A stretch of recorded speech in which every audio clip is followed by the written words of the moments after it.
Dear students, आज के इस लेक्चर के अंदर हम पढ़ेंगे बेसिकली वो क्वेश्चन जो आपसे मोस्टली एग्जाम के अंदर पूछे जाते हैं। वो एग्जाम केवल आपका बीएससी फर्स्ट ईयर के लिए नहीं बल्कि आपकी कहीं भी पीरियोडिक प्रॉपर्टीज अगर आप पढ़ते हैं एटॉमिक साइज से लेकर के, तो वहाँ पर आपसे ये क्वेश्चन पूछा जा सकता है। चाहे आप नीट के लिए प्रिपेयर कर रहे हो, चाहे आप आईआईटी के लिए प्रिपेयर कर रहे हो, चाहे आप किसी और कंपटीशन एग्जाम के लिए प्रिपेयर कर रहे हो, इससे रिलेटेड क्वेश्चन मोस्टली जो है पूछ लिया जाता है। तो पहले हम क्वेश्चन करने से पहले मैंने आपके सामने 3 क्वेश्चन लिखे हुए हैं। पहले हम इन 3 क्वेश्चंस को समझते हैं, उसके बाद हम कुछ क्वेश्चंस करेंगे जो मोस्टली एग्जाम के अंदर पूछे जाते हैं। जैसे कि फर्स्ट क्वेश्चन हमारा size of cation is, always भी लिख सकते हैं यहाँ पे, always smaller than parent atom, कि जब भी कोई कैटायन होगा। अब पिछले लेक्चर के अंदर मैंने आपको कैटायन बताया था भाई, क्या होते हैं कैटायन, विच लूजेस इलेक्ट्रॉन, जो क्या करते हैं इलेक्ट्रॉन्स को लूज करते हैं।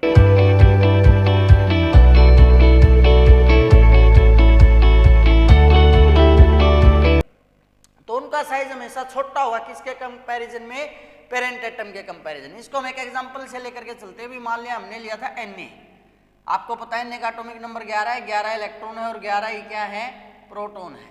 ये सेंटर होगा, इसमें क्या है भाई 11 प्रोटॉन है और इसके अराउंड टोटल इलेक्ट्रॉन कितने हमारे 11 है।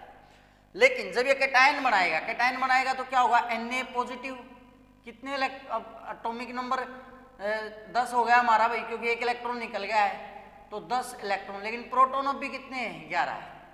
प्रोटॉन अब भी कितने हैं भाई, 11। अब पहले क्या था, 11 प्रोटॉन 11 इलेक्ट्रॉन को अपनी तरफ खींच रहे थे। अब इलेक्ट्रॉन की संख्या घट गई, इलेक्ट्रॉन कितने रहेगा हमारे 10, तो 10 को 11 प्रोटॉन और टाइटली अपनी तरफ खींच लेंगे। मतलब जो पहले रिस्पेक्टिव पेरेंट एटम था उसके कंपैरिजन में जो कैटायन बन गया है उसका साइज क्या हो जाएगा भाई, स्मॉलर हो जाएगा। तो ये क्या होगा हमारा भाई फर्स्ट क्वेश्चन जो है, size of cation is smaller than parent atom.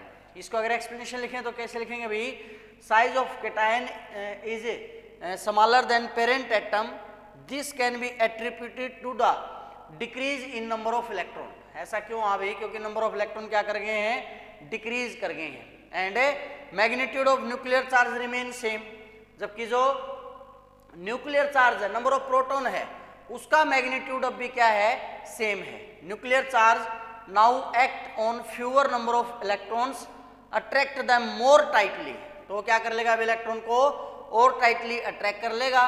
And hence the electron cloud shrink in size. जैसे एक एग्जांपल ले लेते हैं, मैंने वहां पे एग्जांपल लिया था Na का।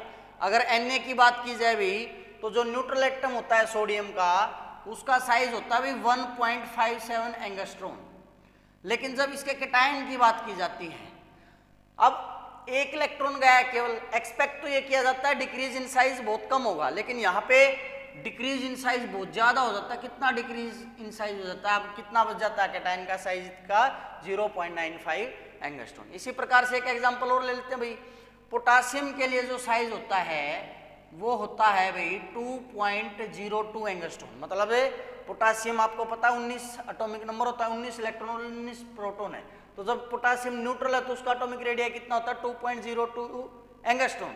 लेकिन जब ये इलेक्ट्रॉन लूज कर देता है, यानी कि आयनिक रेडियस की जब बात करें, जब सिंपल हम न्यूट्रल एलिमेंट लिख रहे तो हम उसको एटॉमिक रेडियस बोल रहे हैं, लेकिन जब वो इलेक्ट्रॉन लूज कर देता तो उसको क्या बोलते हैं, हमें आयनिक रेडियस बोलते हैं। तो ये कितना पाएगा भाई, 1.33 एंगस्ट्रॉन। तो देखिए साइज के अंदर जो है कितना डिफरेंस आ गया है। तो फर्स्ट क्वेश्चन हमारा यहाँ से अटेम्प्ट हो जाता है। सेकंड क्वेश्चन क्या है भाई, size of anion is smaller than parent atom. इसका भी एग्जांपल लेते हैं हम Cl से।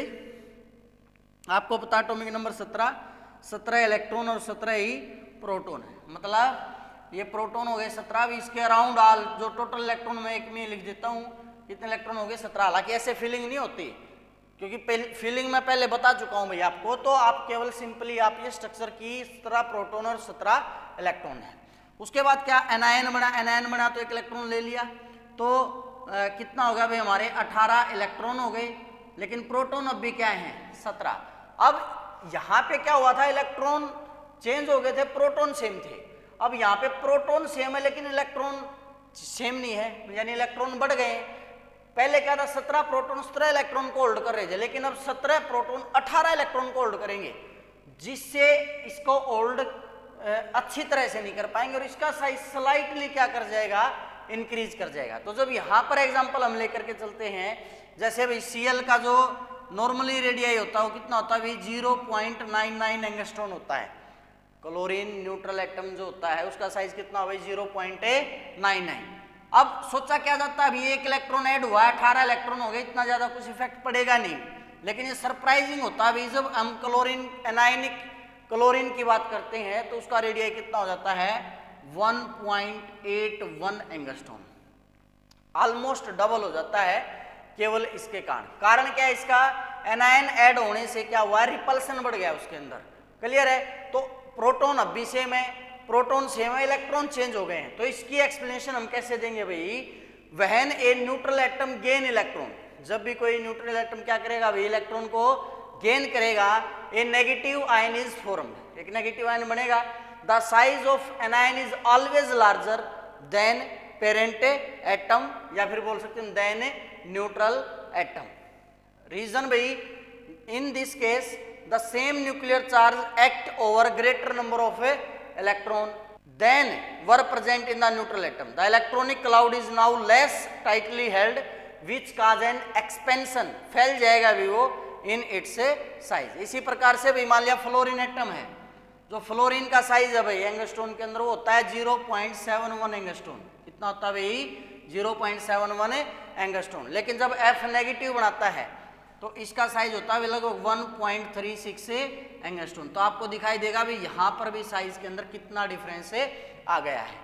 तो सेकंड क्वेश्चन भी है आपका, यहाँ से अटेम्प्ट हो जाता है कि साइज ऑफ एनायन जो स्मॉलर एनायन, स्मॉलर नहीं भाई सॉरी लार्जर है, बोला तो लार्जर ही था शायद मैंने, साइज ऑफ एनायन जो हमेशा लार्जर होगा किसके कंपैरिजन में, पेरेंट एटम के comparison.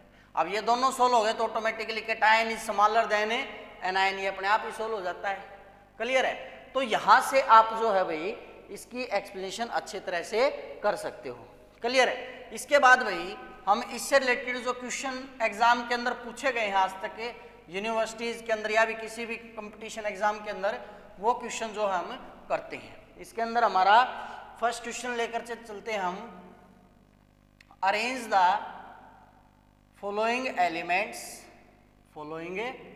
Elements according to increasing order of size. इनको भी अरेंज करना है, किसके अकॉर्डिंग अरेंज करना, उनके इंक्रीजिंग ऑर्डर ऑफ साइज के अंदर। पहला जो है उसके अंदर एलिमेंट ले रखे अभी हमारे सोडियम, पोटासियम, लिथियम। सेकंड ले रखा है भाई Cl negative, calcium 2 positive, K positive, Ar S2 negative. Third है भाई I पॉजिटिव, I और I नेगेटिव। उसके बाद भाई फोर्थ यही लिख लेता हूं मैं, लिथियम, सोडियम और बेरिलियम। इनको आपने अरेंज करना है। आंसर लिखते हैं भाई हम, पहले हम फर्स्ट के ऑर्डर की बात करते हैं। सोडियम भाई कैसे लिखेंगे 2 8 और 1, पोटासियम भाई कैसे लिखेंगे 2 8 8 1, लिथियम कैसे लिखेंगे भाई 2 और 1। अब कौन सा ऑर्डर करना है भाई, इंक्रीजिंग ऑर्डर करना है। तो इंक्रीजिंग ऑर्डर आ गया भाई, सबसे छोटा कौन होगा, lithium, less than sodium, less than potassium. तो क्या ऑर्डर हो गया भाई हमारा, lithium less than sodium less than potassium. मतलब इनमें से सबसे ज्यादा बड़ा कौन होगा, पोटासियम, और सबसे छोटा कौन होगा, लिथियम।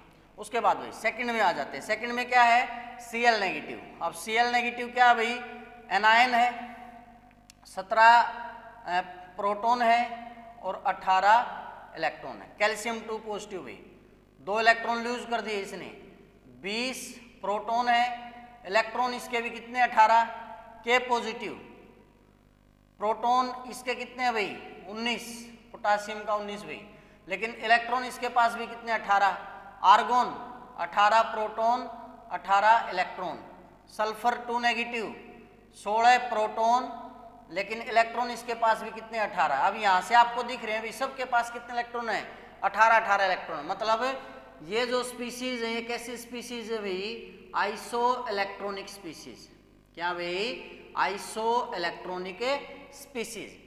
इसके बाद इसको किसके अकॉर्डिंग अरेंज करना, increasing order of A size के अकॉर्डिंग अरेंज करना है।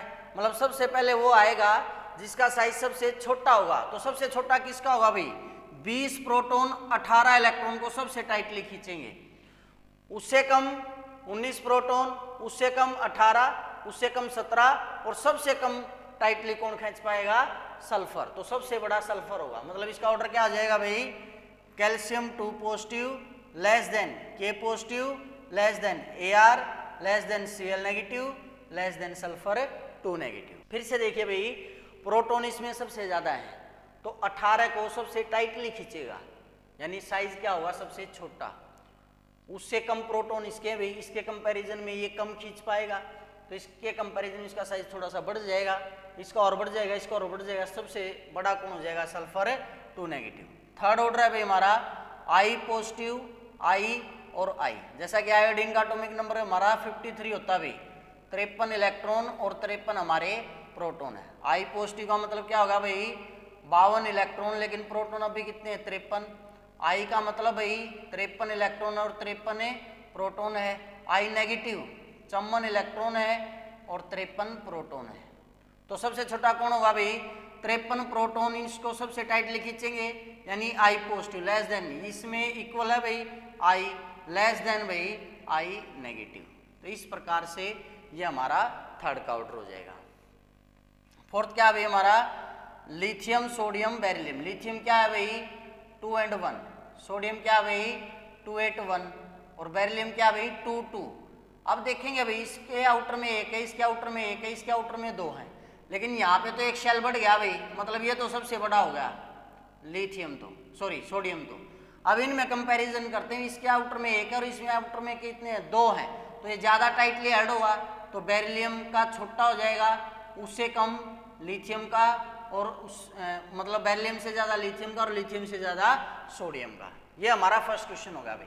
सेकेंड क्वेश्चन है, आपको भाई कुछ पेयर दिए गए हैं और आपको उनमें से बताना है लार्जर एलिमेंट या लार्जर पेयर कौन सा है।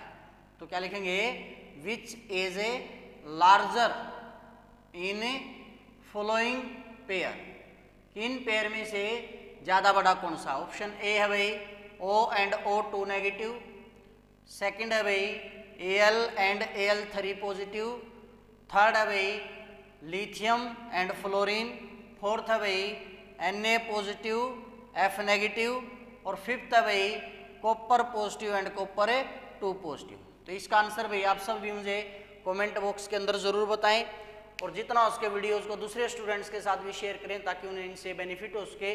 नेक्स्ट लेक्चर के अंदर हमारा आपके एग्जाम के अंदर मोस्टली पूछा जाने वाला टॉपिक आयनाइजेशन एंथैल्पी क्या है, फैक्टर्स अफेक्टिंग आयनाइजेशन एंथैल्पी कौन से हैं, उसकी यूनिट क्या है, सक्सेसिव आयनाइजेशन एंथैल्पी क्या है, और फिर उसके बेस पे न्यूमेरिकल कैसे सोल्व करने, वो हम नेक्स्ट लेक्चर के अंदर पढ़ेंगे। आज के लेक्चर के अंदर इतना ही। Thank you.